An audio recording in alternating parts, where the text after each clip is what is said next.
I'm Randy. This is Mr. Ringway of the Ringway Manchester YouTube channel. Welcome, Mr. Ringway. What should I call you? You can call me Lewis. Mr. Ringway is fine, but Lewis is more personable. Mr. Ringway is more professional sounding. Yeah.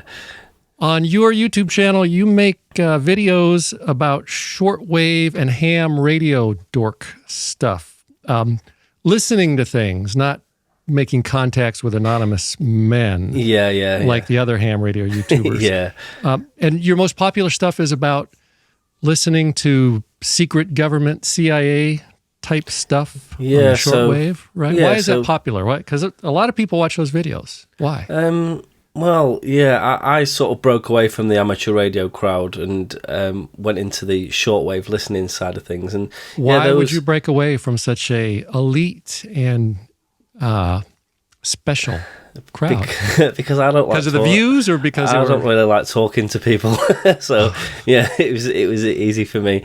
I don't mind now and then, but it has to be when I want to. So.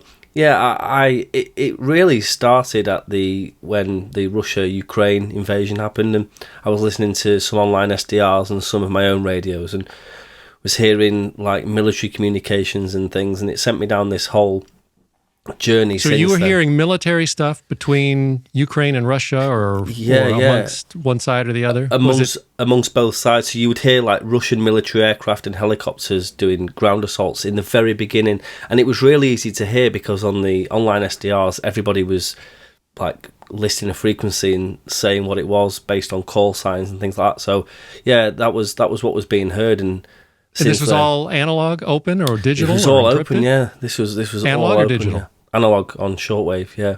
Wow, okay. Yeah. So it was really interesting to hear, and then you heard all the propaganda stuff, and then I went down this whole rabbit hole of looking at... Wait, so the propaganda stuff is what they're transmitting just out to the masses? Yeah. Right? So you had... It was mainly on the amateur bands that they're still trying frequencies to get those ham radio guys. Yeah. So on 7055 kilohertz, that's a really popular propaganda frequency where both sides just back and forth, almost 24/7. So it's almost like going on social media? Exactly, yeah. Just a back and forth, and whoever can shout the loudest is the winner. And that's on all the time. There's three or four What kind channels. of stuff are they saying? What are they talking about? Oh, it's like music, propaganda against Putin, propaganda for Putin. I mean, a lot of it is in Russian and Ukrainian, so I don't understand it. But you hear all sorts of like bits of speeches cut up, and stuff about Nazism and anything you can imagine to smear either side. Is this going on still today? It will be going on now. Yeah, it's 7055 kilohertz, I think. Off the top of my head. Now what if somebody wants to learn more about this? Where could they go? What resource could they go to online? Go to the Ringway Manchester YouTube channel. Yeah, there's plenty on there. Or look at online SDRs, especially the European and Western European SDRs. You can listen to that stuff all the time. So you went down the rabbit hole. Obviously, a lot of other people go down that rabbit hole because those videos are really popular. So is it just propaganda and tactical stuff, or are you hearing stuff like that might tip us all off to the next big conflict, or is it? I can't honestly say. You tend to hear certain increases in activity, such as number stations after an event's happened. Such as what? What's a number station? So a number station is like a coded broadcast. All the intelligence agencies, major intelligence agencies used to use them. Only a handful do now, and it's basically strings of numbers that are encrypted. And that are impossible to The transmission is encrypted, or no? The transmission is in the open, but the numbers are encrypted. So they use what's called a one-time pad. So it's an encryption key that you have and I have, and I send you the numbers, you receive them, and in theory, if the one-time pad's used correctly, nobody could ever decipher them. So they've always been in the open, even though they're encrypted. So some guy just starts transmitting, and he's just saying numbers. I think I've heard these before, probably. Yeah, of course, on your channel. I think talking we discussed about them or playing them. Yeah. So he's just saying numbers. We did talk about this. Yeah. So in short, let's say back in the Cold War era, they were even more popular. Even though many countries still use them now, you would have a one-time pad each which means it's completely encrypted. I think so that's like a password, right? So exactly, yeah. A key. Yeah, and share. I'm sort of really dumbing it down for the sake of time, because we'd be here all night. Because I'm dumb. Yeah, and it's a tried and proven method of encrypting numbers, and if it's used correctly and only once, they say a quantum computer could decrypt it, but it would take 20 to 30 years. But I still don't believe that. I still don't believe that's the case because of the method in which they're encrypted. But yeah, an intelligence agency would reel off numbers to an agent in the field. They would listen, use the key to decode the numbers, and then have their message. And the message could be something as mundane as your next flight time is this from such and such an airport to such and such a thing, and this is your hotel. To slip something in that guy's drink in such and such a hotel at such and such a time. So yeah, it's really interesting. And so you're just sitting there listening to some guy talking, reading off numbers, and apparently a bunch of other people do it. Yeah, I mean, so they're not. You don't know what they're talking about, right? There's no. You said it's impossible to crack. It's not one has ever been cracked. I think the US cracked some Cuban ones because they used the same one-time pad twice. So some of those were cracked. Human error. Exactly, yeah. So they've never been cracked. And I mean, I don't really listen to them that much now because they're on such a rigid schedule. They happen every day at exactly the same time every day. It's just numbers. Gets boring. Yeah. I prefer the historic, the Cold War era ones that played weird music and childlike voices and gongs and chimes and stuff. So they use that to send messages or just to mess with people? That would be at the start, and what we think that was a propagation aid. So you could listen to the music for a minute or 2 minutes beforehand to tune your radio properly in order to receive the message. Oh, okay. All right. So as somebody that obviously spends way too much time playing on your radio, what's the weirdest thing you've heard, or most bizarre thing, or most, mission critical, sensitive type thing that you've heard? So that I've heard live myself, I think the weirdest stations are the US EAM, or emergency action messages, and that is somebody will go.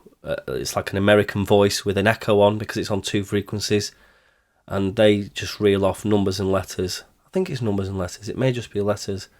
I can't think. And then they'll have like a call sign such as overflow, and at the end they'll go, "This is overflow out." And they're really like eerie, a lot of that because they are to do with the whole, the whole American nuclear network and stuff like that. So why wouldn't they just use? Is this a test to make sure this stuff still works as a backup? Why wouldn't they just use, a private network or something digital both. Or encoded? I don't know. I think just because shortwave works, and it's mainly the main target is aircraft like the E-4B Night Watch, or they call it the Doomsday plane, which will be overhead, maybe over the Atlantic. So, HF shortwave is a really great way of just getting a signal over there. And again, I don't think that they've never been cracked. So we don't know what they say. But they're really interesting. There's lots you hear like jammers out of North Korea. Some of those. I got really, jammers here on local GMRS repeaters. Yeah. Well, maybe it's North Korea, but yeah, they're weird. What do you mean jammers? Like radio jammers? Yeah, so they'll send like sirens, and North Korea have a number station which is like, it sounds like a panicked woman that sort of shouts. Yeah, because she's probably sitting there with a gun to her head. Well, exactly. Yeah. So some of those are really weird. Poland, they have a number station called E11. That's oblique, a female automated voice. That's really interesting to hear. And you just hear all sorts of, weird things. Half of them we don't know what they are. Some of them may be pirates, but yeah, that's the whole intrigue of listening. Yeah. It is weird, and it's just it doesn't all. I mean, I guess it makes sense, but it kind of doesn't make sense. And it's the number station. I always say, because I've spent about 8 days with 3 television crews. And I'm talking for big companies, being filmed for number stations documentaries, and none of them have ever seen the light of day. And I'm talking really? Like the big company that begins with N. and so big companies, and they've never seen the light of day. Because somebody called and said, you don't need to be talking about that. Well, who knows? I only ever repeat what's already out there. We can only speculate with these things. Your most popular video has over 2 million views, and that makes me really jealous. It's about a Russian woodpecker. Why would anybody want to watch a video about a Russian woodpecker? 2 million views, is that right? Yeah. Oh, don't pretend like you don't know. You know you're I swear to God that. Well, I think I thought so. Yeah. I thought it was about 1.2. Well, that's 1.2. That's even better. You should be really jealous. Yeah. That sounds like that wasn't. What is a Russian woodpecker? Don't rub it in. Just a Russian woodpecker. Who's basically an over-the-horizon radar. So it's a radar that sees over the horizon by bouncing. Whereas an airport surveillance radar will bounce a signal off a plane, the over-the-horizon radar bounces a signal off the ionosphere. I think it's the ionosphere, to basically bounce around the world and look at distant enemies and what they're doing. They're basically designed to look for nuclear attack aircraft, nuclear weapons, things like that. So why would you care? So many people care about that video. Is it some kind of clickbait? No, there was no clickbait. It was probably because I think it was the only in-depth video on the subject when I put it on. So it's a radar station in Russia? No, it's in Ukraine. Okay, so who owns it now? Who's using it now, or is it still in use? No, it's not in use. So it came on in, I think, the 70s and disappeared around 1989. And what it was, have you ever seen the famous picture from Chernobyl of the huge radar array? It's been in like Call of Duty. I don't play those games, but it's sort of gained a cult following. That is part of the woodpecker system. That's the receive site. Is that what you have in the thumbnail of that video with 2 million views? Yeah. It's just like looks like how a many? big 2 fence. million. Everybody go search Russian woodpecker on YouTube. 2 million. Yeah. Yeah. No, that's great. That's what's in. Yeah, that is in the Chernobyl exclusion zone. That's actually the receiver. People say so it's in dangerous territory now. It's in dangerous territory, but there's a lot of myth and urban legend attached to the whole that place. So they say, it was the reason Chernobyl went into meltdown. But the array that you see in all those famous pictures, it's the only surviving one. Is the receive site, not the transmit site. But it's an over-the-horizon radar. Russia, they built a prototype, then they built a test bed, then they built the first prototype, and then they built 2 more. One in Ukraine at Chernobyl, the other in the far east of Russia, and they were used to.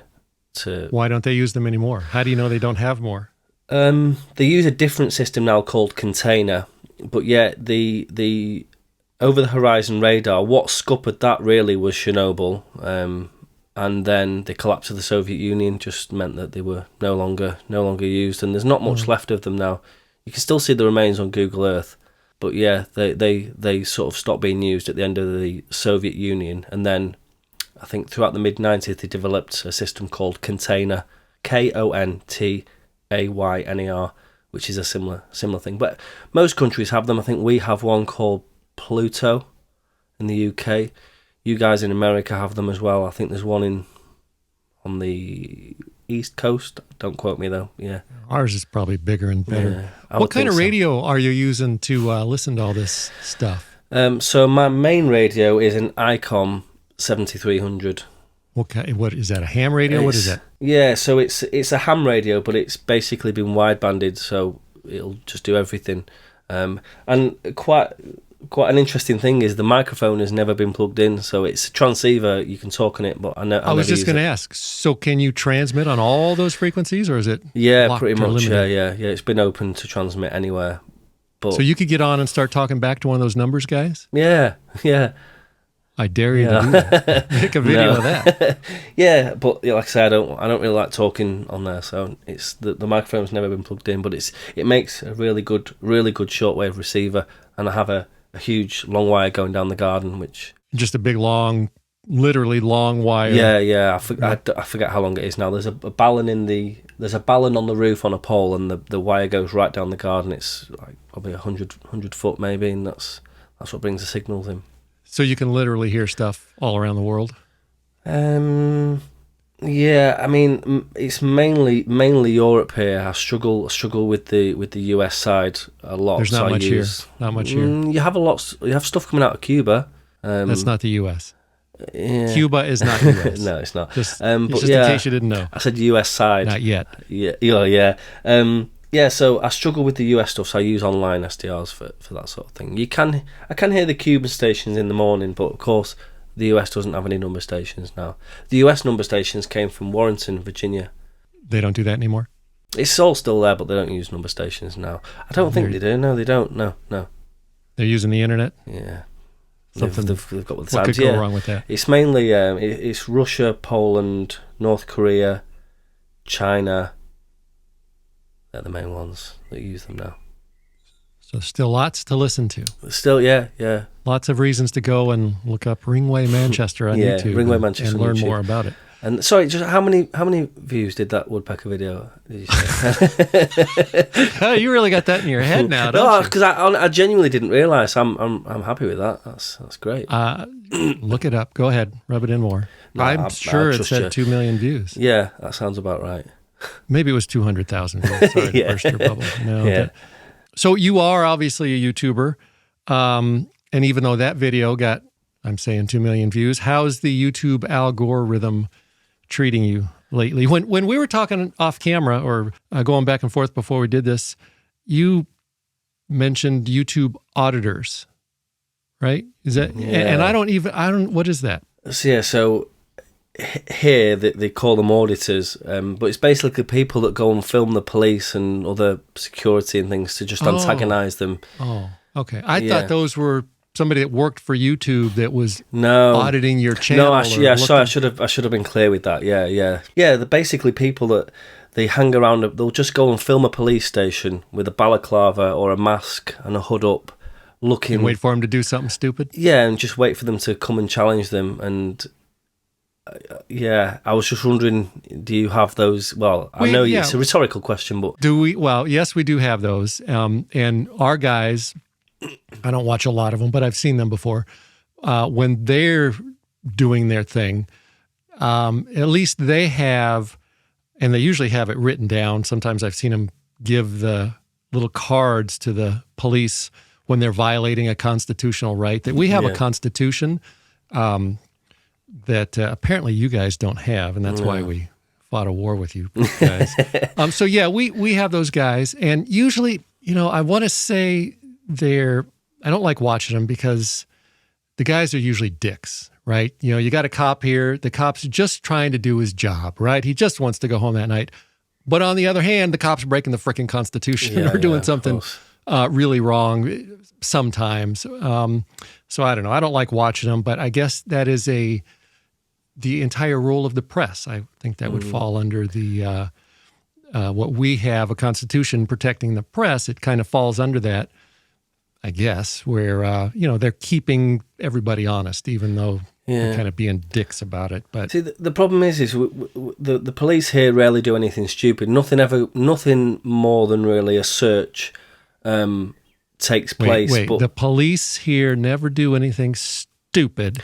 I think we'll get some comments disputing that. But when you say stupid, you mean in this breaking their rules, their own laws. Because what they do here, like I say, they turn up. I don't watch them, but unfortunately, the reach of these auditors just has penetrated all of social media, so you can't help but just see them in clips. And you'll have someone with a mask on that'll turn up, film a police station, or film the police going about the work, looking suspicious. And of course, the police, they're damned if they do, damned if they don't, because if they ignore it and that person's a nutcase and does something terrible, then they're like, well, you were there, why didn't you stop them? But they'll come and they'll see a suspicious person and say, well, we're going to do a search. And of course, they're not allowed to do the search because the person's done nothing wrong.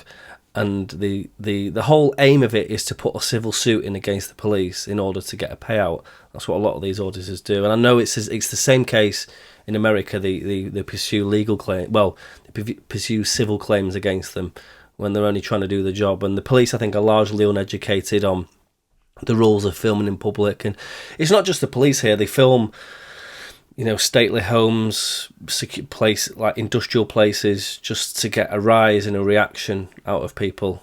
And yeah, we have that too. Yeah, I just think like I said, guys. So I didn't think of that at first. I thought, of course, all these guys just have good intentions of upholding the Constitution, but no, they're just trying to just wind people up. Sometimes I suppose that the point in how it relates to radio is here. A lot of them walk around with radio scanners, and then they listen to the communication, and of course that adds a layer of suspicion in with the police. So you mean they listen to the police communication? No, they listen to like security. Oh, okay. Are your police encrypted over there? Yeah, they're completely encrypted. Yeah, 100%. 100% AES 256 encrypted, which again, so quantum computer power could crack it, but it would take decades. Yeah, but most idiots don't have a quantum computer in their decades basement. We're mostly encrypted here, but there's still a lot of small agencies that are unencrypted or partially encrypted. Like one Los Angeles County Sheriff is encrypted when the deputies are transmitting to the dispatcher, but the dispatcher is not encrypted. Oh, okay. So I get to hear one half of the conversation. Yeah. Occasionally, for some reason, once in a while, I'll hear both sides of it, like something breaks, the little cryptoid or whatever it is breaks. But we're probably 75, 80, 90% encrypted around the country. So you guys over there, you never had a problem with it because it was, again, Constitution, you can listen to anything. But what happened here in the UK was sort of during the mid to late 80s, when people could get consumer grade scanners and radio receivers, they started listening to the police, bomb squads, royal protection, all that really juicy stuff, and the government had no idea.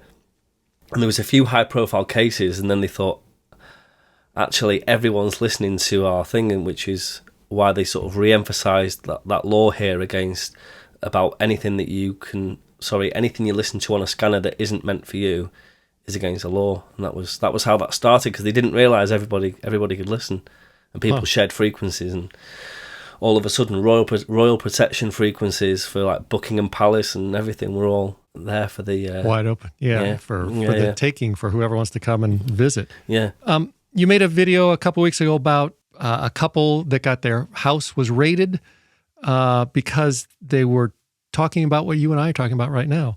They're talking about police radios over their radios. Is that right? So basically, the long and short of it was two radio hams on the opposite side of a town, and they were talking. This was in, I think, the late 80s or early 90s, and they were talking on the ham radio VHF on 2 meters without a license.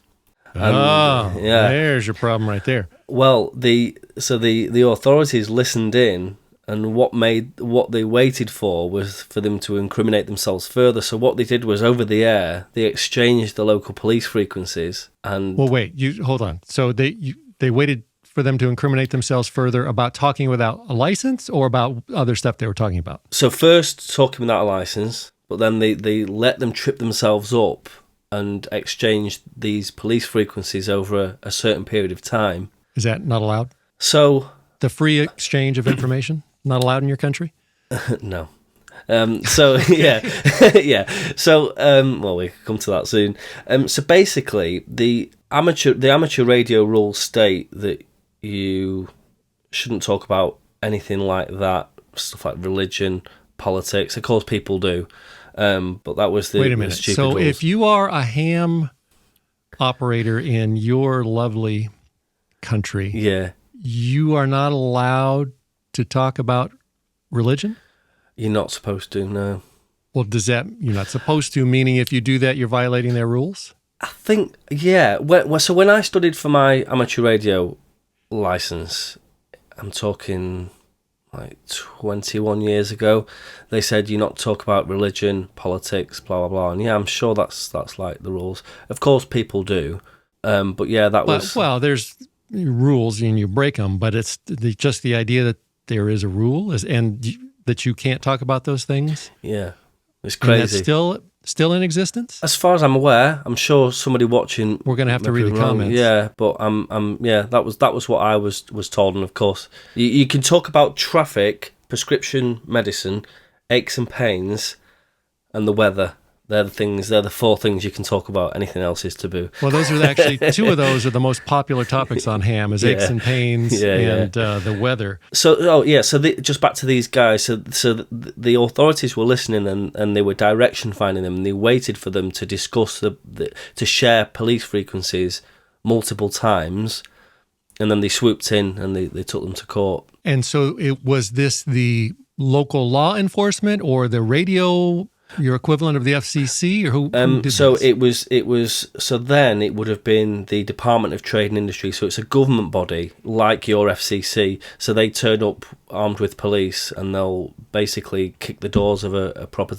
They were really heavy-handed in those days. I have friends who, spoke in a silly voice or played music on a repeater, and the door of the house was literally kicked off its hinges late at night by the DTI guys. Yeah. And they were always armed with police. We fight wars over that kind of stuff. Yeah. I remember in your last video, you had to censor yourself for fear of somebody breaking down your door or you getting arrested for freely expressing your views and opinions.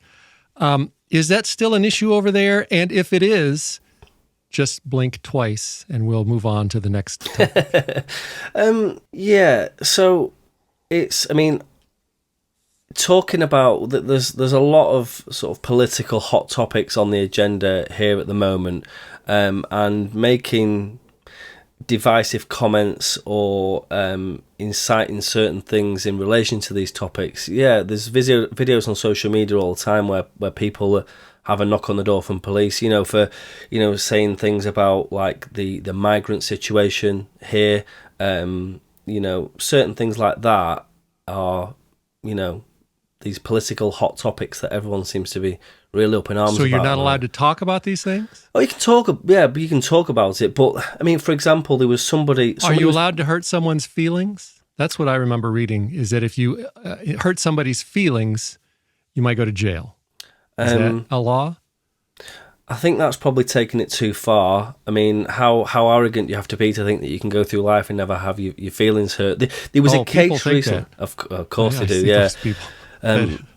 Somebody called me a retard today on the comments because he said something. Are a retard. Oh, I am, but he wasn't. He shouldn't have position to assume it. Yeah, I said something. He said something. I said, "Do you want some crayons?" And he called me a retard. And, I probably asked for that one. A really good reply I like is when people put rambling comments. I say, "Is there something wrong with you?" That's a good one. You should use that, Randy. But yeah, so somebody was jailed recently for saying that a hotel that was housing migrants that had crossed the English Channel from Europe, I think she said something about like they should set fire to them, and of course the police knocked on the door. Okay, so that's inciting or of course, yeah. So I think the whole thing about not being able to say anything is probably blown out of proportion. People that say things like that, I'm right behind. You sure didn't want to say anything in our last video about certain subjects. I think it was, I don't know I can't remember why, but yeah, you have to be careful what you talk about online. I suppose the main thing is over here, you can have an opinion and you can say things, but it's inciting or being racist and things like that is what lands people in hot water, and rightly so. And yeah, so it's not that the thing about not being able to hurt anybody's feelings, that is a culture thing, not a mandated thing here. I think people get the wrong impression of what it's like. So you don't go to jail or have the police knocking on your door simply for hurting somebody's feelings. If you hurt their feelings by saying you should go burn that place down, that's one thing. But hurting their feelings by saying, I don't like that rag you're wearing on your head or something like that, that's okay. Oh. I don't know. It depends how you went about it. No, well, I won't. I dare you. I'll let somebody else. But yeah, I think I'll do it. Yeah, I think when it comes to like sort of things to do with race and stuff, yeah, it's monitored, and Yeah, I have seen videos where the police will knock at a door and say, I just want to talk to you about the comments you've made on such and such a thing. There was a story the other day where, I'll tell you this guy allegedly said that the head of this school board was a like a crack job or a nut job or something like that. And the WhatsApp messages were sent to the police, and the police arrested him and his wife, and they spent a day in the cells. What'd they arrest him for? Calling him a name, or for basically for I forget the term they used, but yeah, it's crazy. Nothing came of it, of course. But well, over here, a civil suit would come of it eventually. But I would think. You know what you should and shouldn't say online. I think people that get into trouble for the things they say online, I think it's deserved. The government, the government and law. Unfortunately, the law isn't that heavy-handed over here with with certain things. Unfortunately, yeah. See, there's a lot of people over here. We've got that whole First Amendment thing to our Constitution that they seem to think, and I've made videos about this, that they can say that the First Amendment means they can say whatever they want, however they want, anytime they want. The key word being wherever they want, and basically. Like in YouTube, YouTube deletes comments that it doesn't like. I delete comments that I don't like. Yeah, of course. And there's a lot of people that just will. And I talk with Jason, the ham radio 2.0 guy, about this because he has the same problem with people coming in and demanding that they can shit all over your comments section. Yeah, of course. Yeah. And it's their First Amendment right when it is. First Amendment protects you from the government, not from. Not from saying mean things or doesn't mean you get to say whatever you want, wherever you want. And people, they're too ignorant to understand that. Obviously, a lot of these people have never actually read the First Amendment, and there's a lot of leeway in there, but basically, you don't get to say whatever you want, whenever you want on YouTube. And the best way to get more views on YouTube, we started talking about this earlier, is to bring that up or to enrage those people, those low IQ people. So if I asked you about the YouTube algorithm earlier, the best way to improve your ratings in the algorithm is to get more engagement with your loyal viewers, and you do that by pissing them off or saying wrong things or putting pictures on the wall behind you that'll get them enraged. Yeah. Speaking of stupid comments, do you get spam bots on your channel? So I emailed you, didn't I, a couple of weeks ago, because I remember when when the spam bots first arrived on the scene, they were leaving 5 names, weren't they? Do you remember those ones? Oh yeah. That was I did see that. Yeah, it was like a year ago, and that's gone away completely. So actually, it looks like they've either given up or YouTube fixed that. Yeah. Do you know why that was? I figured out why that was. So they would, and for those of you that don't know what we're talking about, because most people probably aren't YouTubers, you would get these bots that would come in and leave comments that were just a name. George Wilson, Stan Wilson. 5 names. It's like a number station. I wonder if it was like a spy message. Well, they would do this, and apparently the reason they were doing this, and it got really out of control. I would get a lot, dozens or hundreds on one video. Apparently what they were doing was trying to randomly guess YouTubers' names. Oh. This is what I read, so that because most YouTubers just let the spam bots shit all over their comments. I keep my comments clean. So do I, yeah. You're welcome to all my viewers. You don't see any of those bots or at least ones that are obvious in my comments. But most YouTubers they don't care. So if they leave 1,000 bot comments with all these different names, but only one of them got deleted because they guessed your name, apparently that's what I was told they were doing. Then they know your name. Then what? I don't know. Right. Well, those sort of evolved into like a picture of a girl in like a low-cut top as the picture, and it'll say, your videos are a real inspiration to me. Yeah. Me and those my boyfriend watched it. Yeah, so I emailed you a couple of weeks ago because I had a few of those at the same time you first did, but then they disappeared, and then overnight, about 3 weeks ago, every video within the first few seconds, 10, 15 of those comments just appeared, and I asked you if you were getting them, and you said, well, they never stopped for me, but yeah, it started for me. It's weird. Yeah, when you get to be my level of YouTube superstardom, the bots just come running. And like you said, you post a video, and in 10 seconds, there's 24 comments, Yeah. all saying those same generic, "Oh, you're so cute, you're so sweet." I mean, it's really good for my ego. And the idea is that they want either the YouTube creator, they want me to go on their profile, and then there's always a link that says click here to message me or go to this website or whatever. They're always Or they nefarious. or they want just regular viewers to say, "Oh, she looks cute and sweet. I'm going to go check her profile out."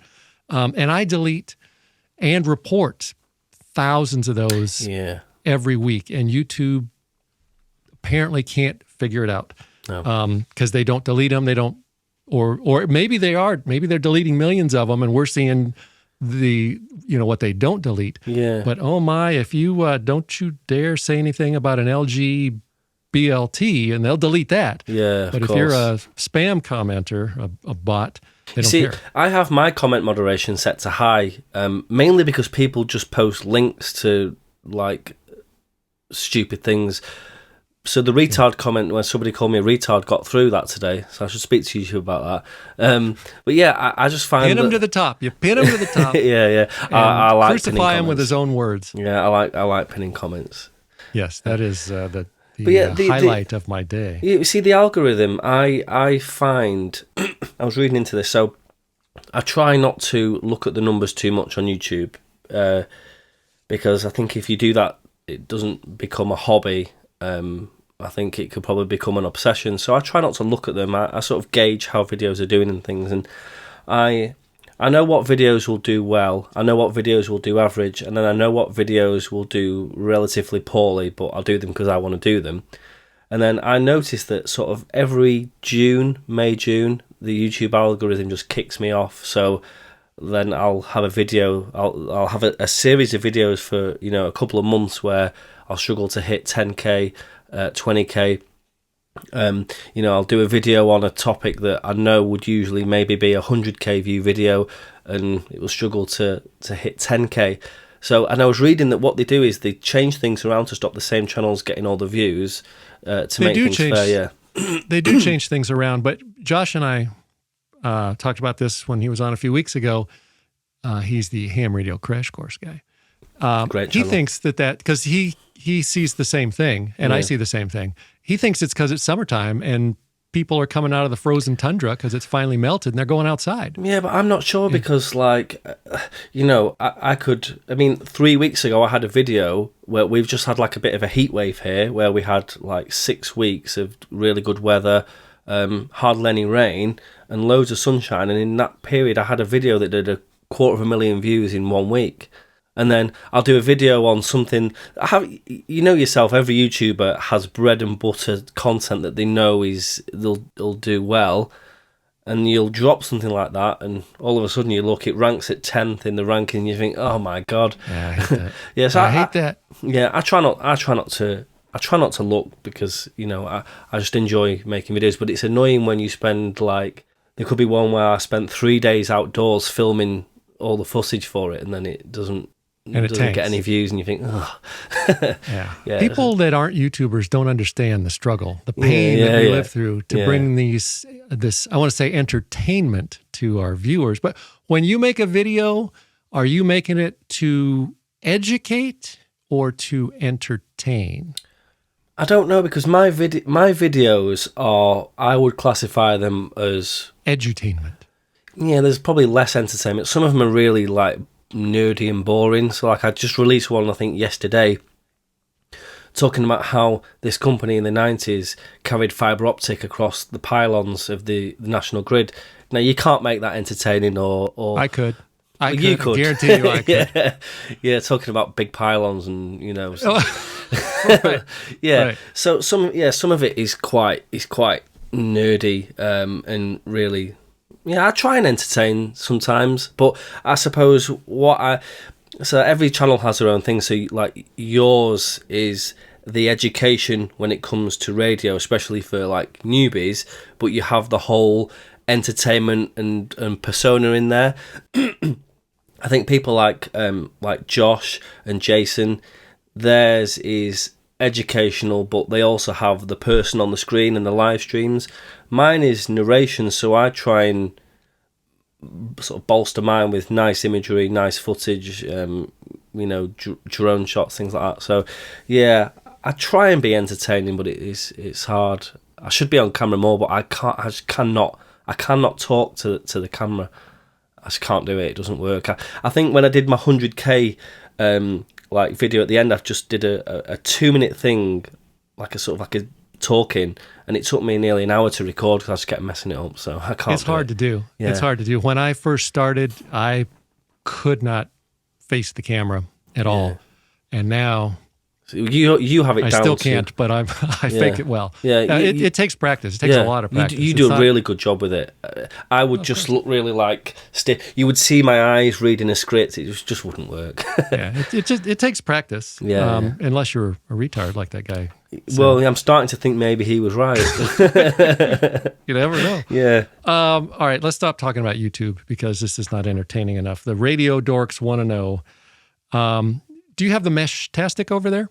Yeah, so I released a video on Meshtastic. The Idiot's Guide to Meshtastic, just under 1 million views. That was just over a year ago. Wow. Yeah. So you do have the Meshtastic. Yeah, so And you rely on it every day for its importance and life-saving... No? I think I have one Meshtastic device. So what happened was, a friend of mine, Andy, who has a YouTube channel called Andy Kirby, he started doing Meshtastic. I started it, and there was really nobody in the UK playing with this thing at the time. There was quite a few guys in Europe, but nobody in the UK. And Andy did videos on his channel. I did videos on mine, and within a month, he had a huge network down in the south, like the north of London area.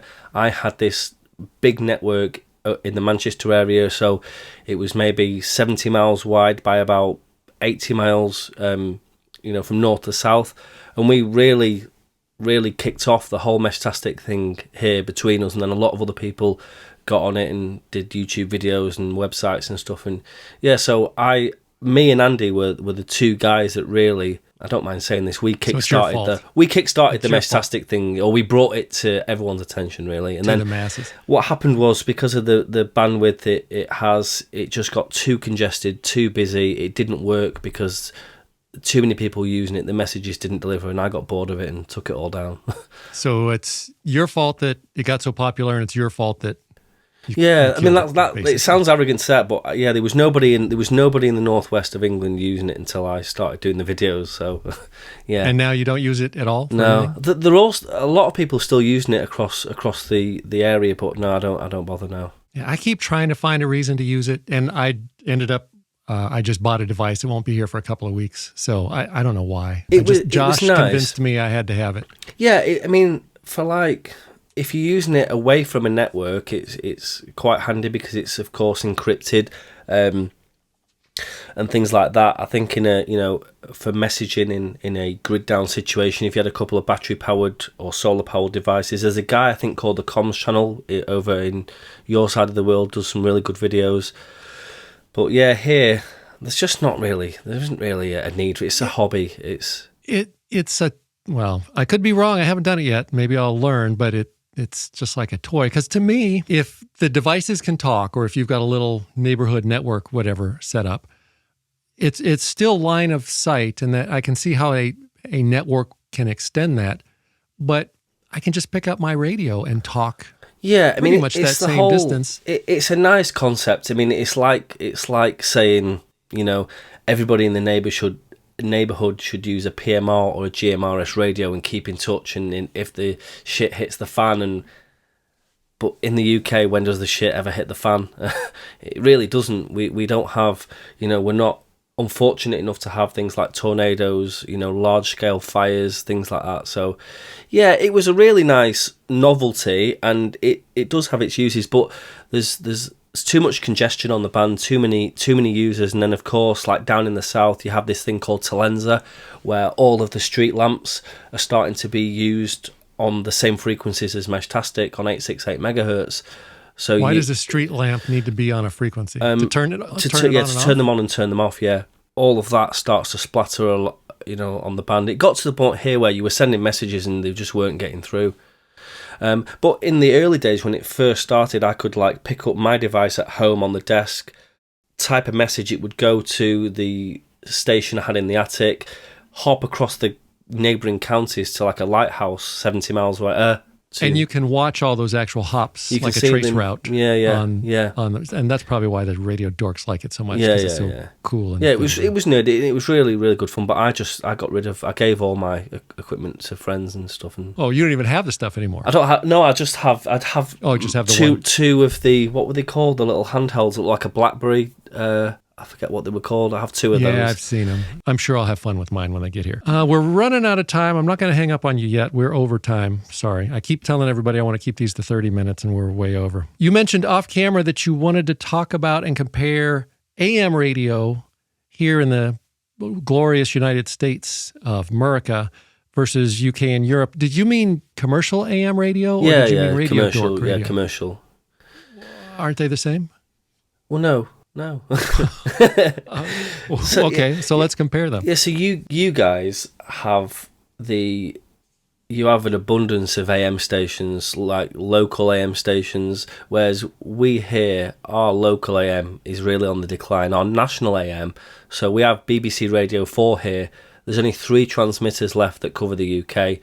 They're going to pull out. BBC's going to pull out in the next 12 months, so that will all shut down, and then there'll only be really TalkSport, which is what it says on the tin, running a set of transmitters, and they want to pull out as well. So basically, AM broadcast radio here is really on the decline.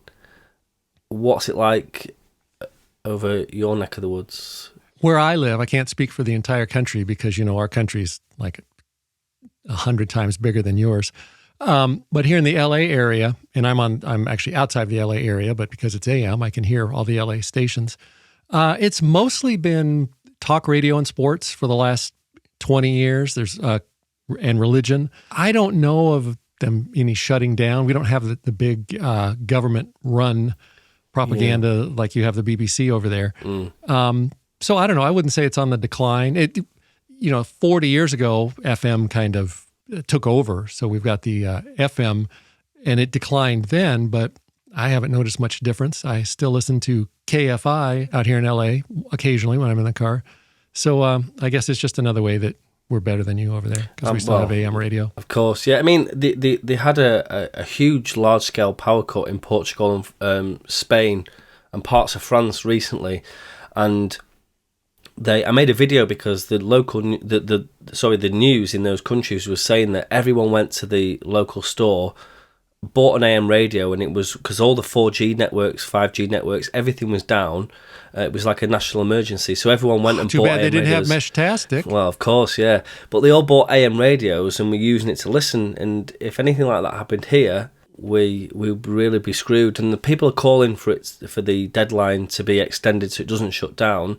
And then I went to Portugal 2 weeks ago. And they have all these, they call them Chinese shops because they're basically Chinese-run stores that just sell everything. And I went in loads of them and no radios. They were all sold out. All the shelves were empty of radios. So it just shows you how much, AM radio is needed. Well, you still have FM radio, right? Yeah, but it's much harder to keep a national FM network online. Because it's so localized, there's thousands of transmitters with thousands of backups. But everything doesn't have to be national. You could have, I guess if it was profitable, just a bunch of local stations. Why don't you guys just do that? Well, a lot of our local stations now are being eaten up by networks, so it's all network content. That's the whole thing. I mean, you had those huge fires in the LA area.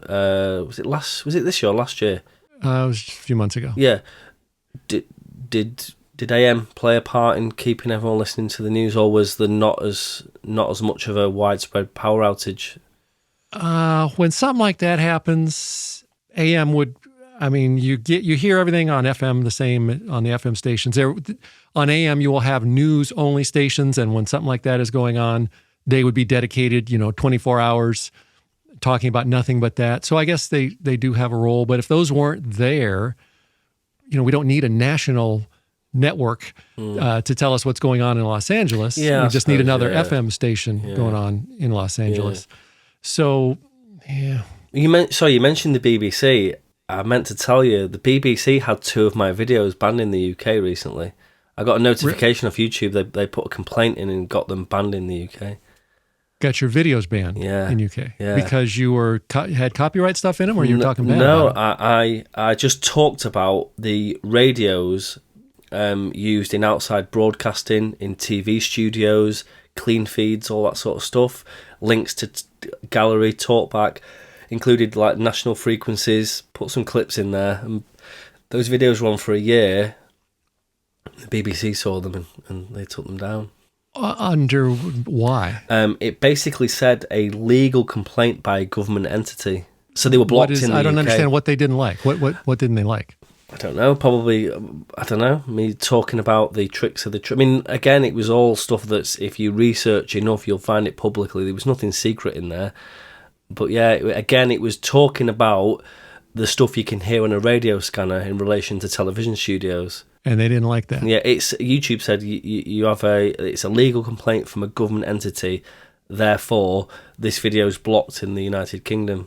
So I just deleted them because there's no point, because it was relating to the UK anyway. So, yeah. So, what do you think of that? That's heavy-handed, isn't it? A little bit, yeah. You see, I I just think didn't like what you were saying, and they shut you down. Yeah. And they are a direct arm of the government. BBC absolutely is not like something here, NPR, that claims not to have anything to do with our government. It does. That is the government shutting you up, basically. Before the world went crazy, they would have emailed me saying, well, why don't you come down and we'll show you, make a video. But of course, everyone's suspicious and paranoid nowadays. So they just, deleted it.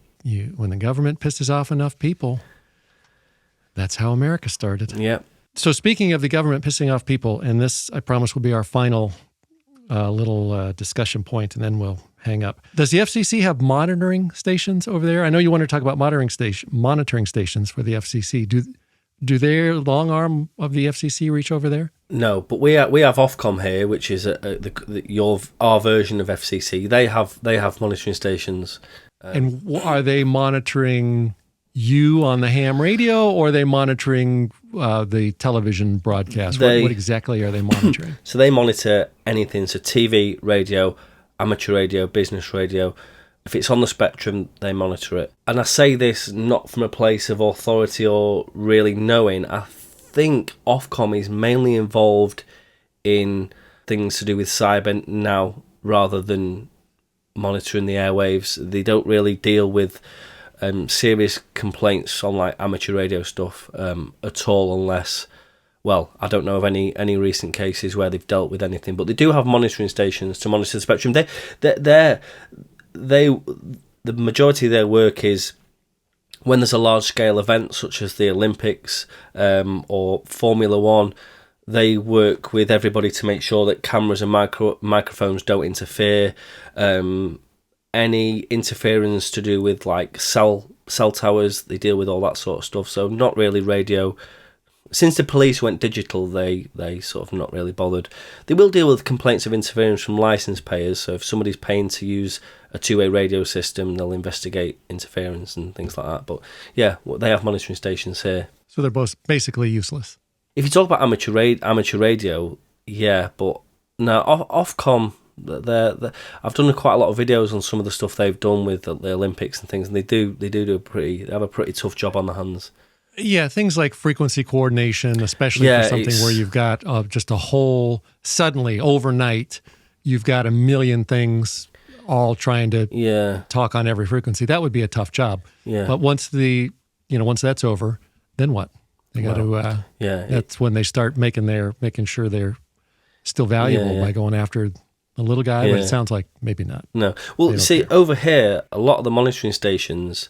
So there's one that was probably a mile from here that got removed, but in the US, the monitoring stations are all being scaled back as well. So the FCC monitoring stations. Your monitoring stations, or yours? The FCC monitoring. Yeah. So I think Allegan, to name one, that's actually been demolished in recent weeks. But a lot of your monitoring stations, they took all the people out of them and used them as remote monitoring stations to monitor from a central point, where that might be, I don't know. But yeah, a lot of that was what. Have you ever looked into the monitoring network You should watch. No, you should watch I more don't of my care. videos. I guess I'm going to have to. Yeah. We will all have to. I think I did one that covered all of the major US monitoring stations a long time ago, but they're all being scaled back. I've seen some of your videos talking about ones that were shut down or shutting down. This was a while back. Because I didn't even know we had actual monitoring stations manned by the FCC. So, no, I don't really pay attention. And even whatever they do monitor, they're not out there monitoring the ham radios and the GMRS and the CB radios. You see, I know they're looking a lot for the pirate. They've got a lot of resources in pirate, commercial pirate radio or whatever you call it, because that takes money directly out of the pockets of the commercial radio stations. They threaten $2 million fine, don't they now, to the landlord unless they deal with it? They threaten it. Well, yeah, they let the landlord know now that on his property, this illegal, or it's not illegal, but this stuff is going on. And they threaten you. I guess going after the people, going after some guy with no job, sitting on his couch all day running a pirate radio station, he doesn't care. But the guy that owns the land that he's renting it from, or that his parents own, they care. And they'll make the problem go away. So that's actually a smart move. I think that was. You see, Ofcom here do the same, and this is I know this for a fact. They'll go to a landlord, or usually like a concierge or a caretaker, and say, "Listen, there's a pirate station in your building. You need to deal with it." And then they'll deal with it. But Ofcom don't really deal with pirates now unless there's interference to other commercial stations. So there's dozens of stations on in London. Some of them, I mean, I know of one that's been on for 3 or 4 years, never been raided because it's never interfered. So they're not very proactive. They'll get out of bed when they have to. I want to say that they go after them just for being there because they are potentially taking advertising dollars away from the other radio stations because people are going to listen to the music without the commercials. I don't know if interference is an issue. Yeah. I don't know. I suppose if they get leave a comment. I went to New York the year before last. There was lots of stations on in New York City. Yeah, New York and Florida seem to be the big ones. I go through every day. Josh makes fun of me about this. I go through all of the daily FCC enforcements and warnings that get sent out. It's all public. You can see it all online. So every day I go through what happened yesterday. They do more of these pirate warnings and enforcements than anything else. Probably more than all those others combined. They do more. They go after more pirate stuff, and I want to say 99% are all in New York or in New York. Florida. Yeah, is just jammed, and I suppose it's a hotbed of pirate activity. Absolutely, and because everything's so tight, you'll have a pirate station that will maybe serve 3 blocks one way, 3 blocks the other, and then you've got the next station. That's 1 million people. Yeah, of course. Yeah. It's it was really interesting. I spoke to a guy that runs the pirate radio something in New York City. He was pirate radio station or the pirate radio enforcement bureau. No, it's the pirate radio sound map. So basically, it's a map of all the pirates in New York City. So you can tune in and find them more easily. Yeah. So I did. Now, see, that's the kind of thing that in England would be against the law, right? Yeah. Could you get away with that in England? You probably just telling people where to listen to. You probably would now. Stations? I mean, I've done videos talking about the state of pirate radios and where to find what. But back in the late 90s, One Radio magazine was basically told by Ofcom not to publish reports on pirates. Don't let everybody know where they're at. Yeah. Is there anything else you want to talk about before I hang up on you? No, I think we've covered everything. All right. I think it's been good. Well, thank you for joining, and I'm going to hang up on you. You're now. welcome.